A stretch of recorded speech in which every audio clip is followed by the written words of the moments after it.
y nos sentimos emocionados, contentos, satisfechos por lo que Dios está haciendo en la vida de cada persona al ver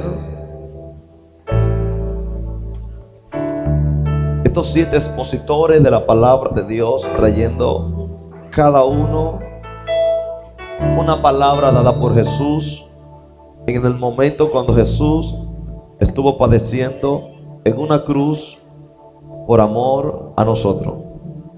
De verdad, esto nos llena de mucha satisfacción porque estamos viendo que lo que el Señor nos envió a hacer se está cumpliendo en la vida de personas que posiblemente una vez pensaban que nadie lo valoraba, que nadie le prestaba atención, que nadie apostaba a ellos, y hoy verlo en una plataforma como expositores de la palabra de Dios, dando una palabra que fue dada por Jesús en la cruz, y hoy en día Jesús da la misma palabra, ya no en una cruz, sino a través de ellos para nosotros. Así que den un aplauso a estos expositores que provienen del Instituto de Discipulado, porque a la verdad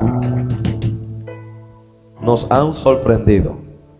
Y un aplauso a los maestros por ser, ¿verdad?, personas tolerantes, de soportar y aguantar. Ese es nuestro objetivo. Una iglesia que no tiene esta visión de delegar, de que otros puedan crecer, es una iglesia egoísta, es una iglesia que solamente piensa en sus propias necesidades o beneficios personales. Pero gracias a Dios que nosotros como iglesia libertadores del reino no somos egoístas, y nuestro enfoque es que usted crezca, que usted se supere para que sea Cristo exhibiéndose a través de usted. Así que demasiado nos sorprendieron, ¿verdad que sí? Yo sé que este es el inicio de una gran victoria y de un escenario más amplio donde Dios lo va a llevar. Gloria a Dios. Y a mí me tocó la parte, una persona dijo: pastor, a usted le toca la palabra octava, la palabra número 8. Y yo dije, no sabía que Jesús dijo 8 palabras. Pero entonces, como la Biblia relata que los últimos serán los primeros, tomé esta palabra que fue una de las primeras como la última. Y voy a hablar cuando Jesús empezó a preparar a sus discípulos, a los apóstoles, a su pueblo, a su equipo de trabajo. Y fue en el momento de que Él los llevó a ellos a comer de la Santa Cena y lo envió a preparar la Santa Cena. En un momento Jesús le dijo a ellos: vayan a un lugar, a una casa, y allí ustedes se van a encontrar a un hombre. En pocas palabras, ahí comenzará las instrucciones de cómo van a hacer la Santa Cena, cómo la van a preparar y todas esas cosas. Y eso está establecido en el libro de Lucas 22. Pero no le voy a leer desde el principio, solamente le voy a leer del 22 al 7. Después que Jesús le había hablado a ellos, dándole orden, una ordenanza de todo lo que van a hacer del preparativo de la Santa Cena o de la Cena de la Pascua, dice que llegó el día de los panes sin levadura, en el cual era necesario sacrificar al Cordero de la Pascua. Entendemos y sabemos que cuando en la Biblia se relata y se habla del Cordero, no se está hablando literalmente de un cordero de animal, sino que se está hablando del Cordero Hijo de Dios. Se está hablando de aquel que fue crucificado, tal como lo relata el libro de Isaías 53, que dice que Él, siendo Dios, siendo hombre, se hizo el cordero inmolado, que enmudeció y no abrió su boca por amor a nosotros, que fue crucificado y fue llevado al matadero como cordero. Eso de relata y de entender que como en aquellos años, nosotros para ser limpio y libre de pecado, nosotros sacrificábamos. ¿Qué hacíamos? Sacrificábamos un animal, sacrificábamos un cordero, y el pecado que había en la humanidad, en nosotros, se transfería automáticamente en el sacrificio de ese animal. Cuando usted imponía las manos, mataba el animal dejaba que la sangre corriera en el suelo, y asimismo el pecado que había en nosotros se transfería automáticamente sobre el animal, y nosotros éramos completamente libres de pecado, hasta que volviéramos a cometer otro delito pecaminoso. Entonces tendríamos que volver nuevamente a hacer nuevo sacrificio para que Dios nos perdone del nuevo pecado que nosotros habíamos cometido luego de haber sacrificado un animal para que nos librara de ese pecado. Es decir, era tanto los sacrificios que nosotros como seres humanos cometíamos aquí en la tierra, que de la tierra solamente salía un vapor, y el vapor solamente salía el olor a sangre de tantos sacrificios que nosotros hacíamos. Gracias al Señor ya no vivimos por la ley, ya que la ley fue establecida por aquel hombre llamado Moisés. Por eso que los escribas, los fariseos, los discípulos se acercaban a Jesús y le decían: pero Moisés enseñó, pero Moisés nos explicó, pero Moisés estableció, pero Moisés escribió. Porque anteriormente vivíamos por la ley, y la ley nos llevaba a hacer sacrificio en el ámbito físico. Ahora ya Jesús vino a abolir esa ley, a abolir los sacrificios físicos, y Él entonces se convirtió en el cordero inmolado, ya no para vivir por la ley, sino para poder vivir y habitar en la gracia. Ya hoy en día tenemos la facilidad y la gratitud de parte de nuestro Señor, que si usted comete un pecado, no importa qué tan sucio, qué tan rojo haya sido el pecado, dice su palabra que Él lo hace blanco como la blanca lana. Ya no podemos hacer un sacrificio de animal, no podemos hacer un sacrificio de latigazo, no podemos hacer un sacrificio de recorrer un trayecto o una trayectoria de Santo Domingo a un lugar distanciado de nosotros, para que el Señor, el Mesías, Jesús, nos perdone de los pecados que habíamos cometido. Ya no hay que caminar tan lejos para ser perdonado. Simplemente hay que abrir la boca, creer en el corazón. Y la Biblia dice: si confiesas con tu boca y crees en tu corazón, ya tus pecados te son borrados. Ya no hay que hacer ningún tipo de sacrificio, porque todo sacrificio lo hizo Jesús por nosotros en la cruz del Calvario. Amén. Entonces Jesús empezó a hablarle a los discípulos y a enseñarle de la Santa Cena y de la Cena de la Pascua. Por eso dice que tomarían un cordero para la Pascua y sacrificarlo.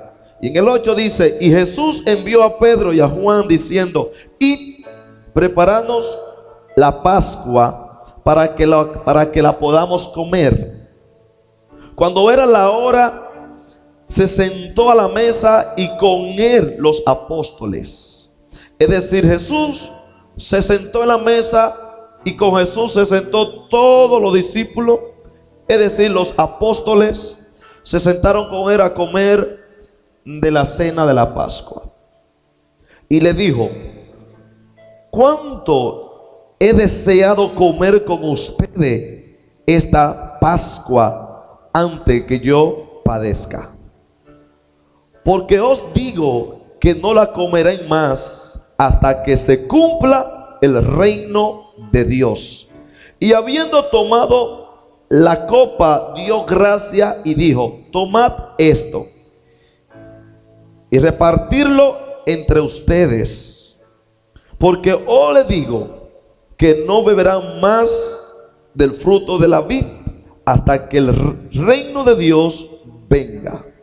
Entonces tomó el pan y dio gracia, y partió y le dio, diciendo: esto es mi cuerpo, que por ustedes es dado. Haced esto en memoria de mí. De igual manera, después que hubo cenado, tomó la copa diciendo: esta copa es el nuevo pacto en mi sangre, que por ustedes se derrama. ¿Dónde se derrama? En la cruz del Calvario.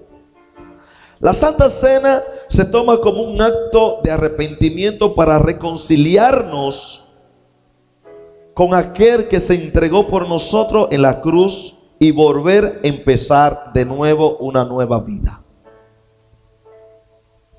Por eso dice la palabra que si comemos indignamente, acarreamos enfermedades y supuestamente hasta la muerte.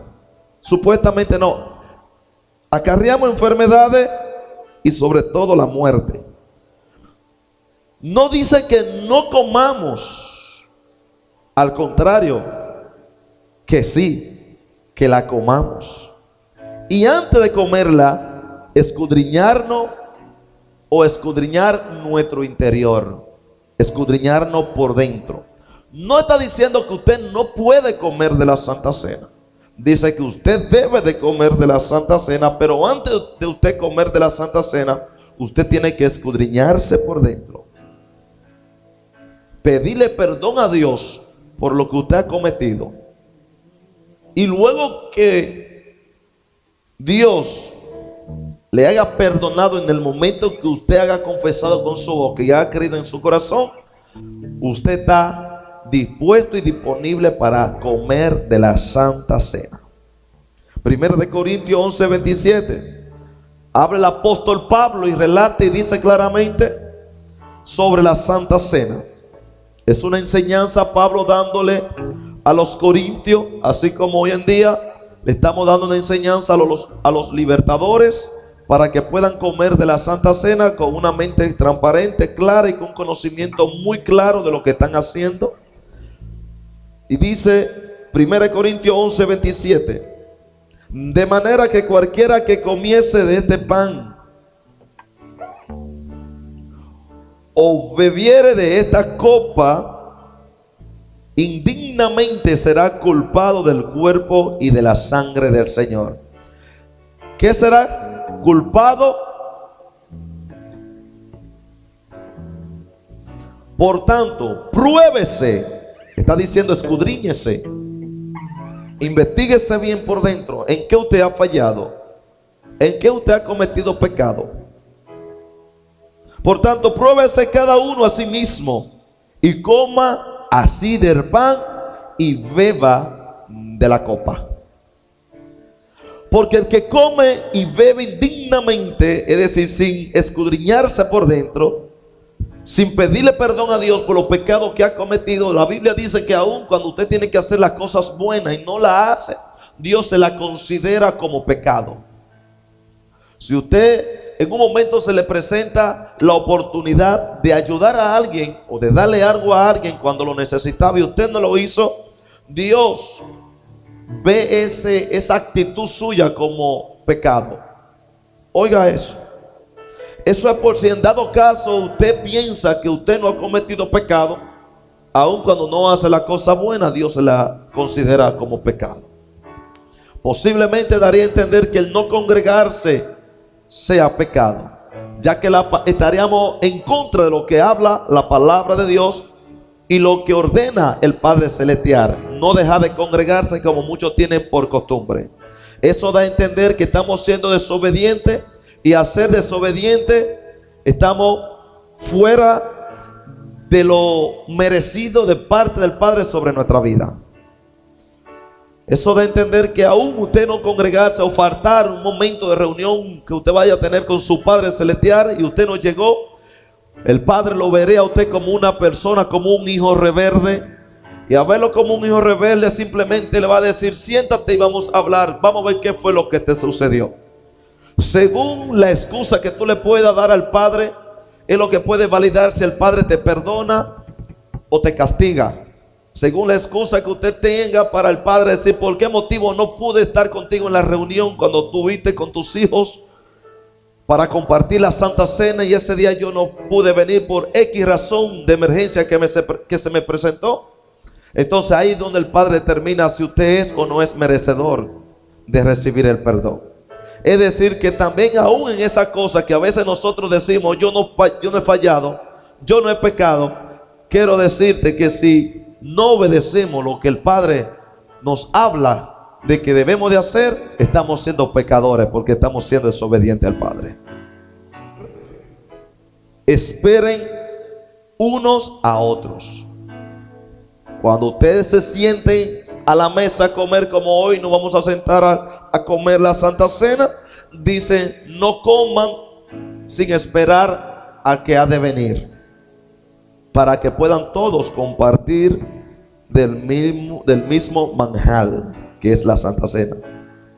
Si alguno tuviere hambre, coma en su casa, para que no se reúna, o para no reunir para juicio.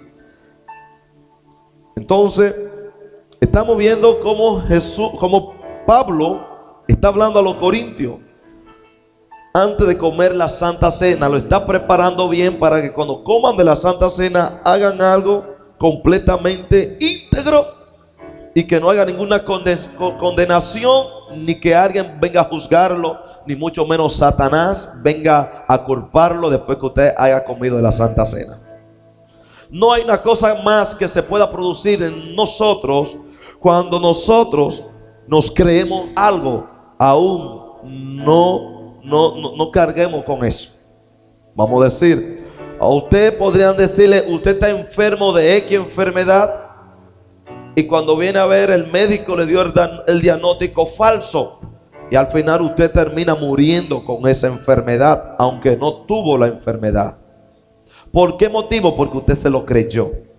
Cuando usted reconoce que Cristo pagó por usted en la cruz del Calvario, que comió la Santa Cena tal como lo establece la palabra, y que usted se escudriñó por dentro y le pidió perdón a Dios, usted, no importa quién venga a señalarlo, no importa quién venga a acusarlo, ya usted hizo algo en el mundo espiritual que solamente Dios lo pudo ver, y Dios lo perdonó. Ahora, ese es el apóstol Pablo a los corintios. Ahora vayamos a ver a Jesús, que es ya la parte donde nosotros vamos a tomar y vamos a comer del pan y del vino.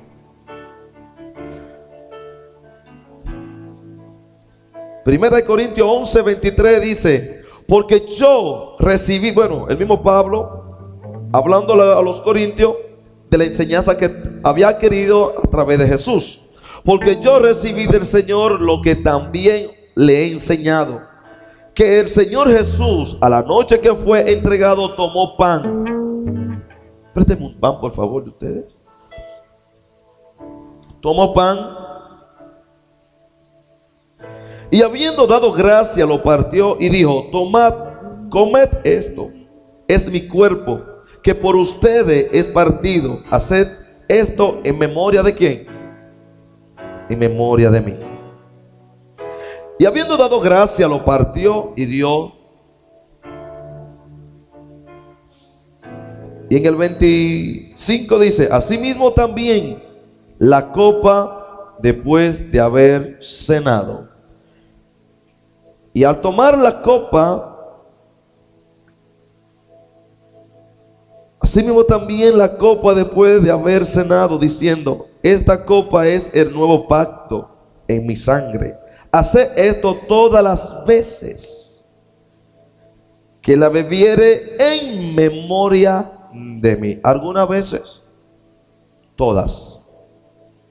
Así pues, todas las veces que comiesen de este pan y bebieren de esta copa, la muerte del Señor anuncian hasta que Él venga.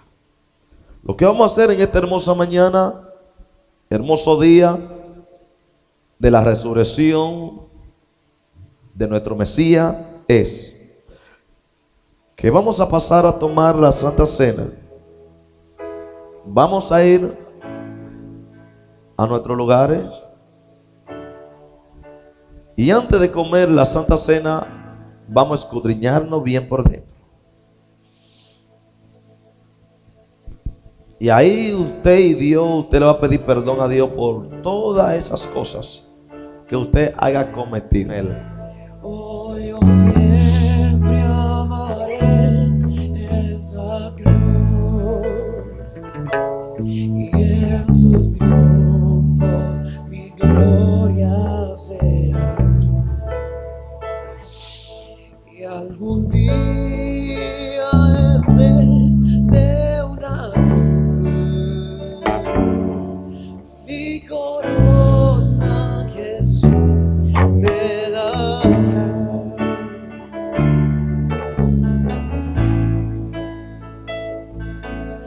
Este es el Hijo de Dios. Dale gracias por la sangre y bebe de la sangre. Toma de la copa. Y así mismo tomando de la copa, date cuenta que así todos tus pecados son borrados. Oh, preciosa sangre que redime. Gracias. La sangre que perdona, la sangre que liberta, la sangre que purifica, la sangre que nos da nueva oportunidad ante su presencia. Asimismo, levanta tus manos al cielo y dile al Señor: gracias por hoy permitirme estar aquí en tu casa y ser partícipe de la Santa Cena, ser parte de los apóstoles y cenar contigo en tu presencia. Gracias por el perdón de los pecados. Gracias por la sanidad de mi cuerpo. Gracias por la provisión y por las puertas que empiezan a abrirse hoy en mi vida. Gracias, Señor, en el nombre de Cristo Jesús.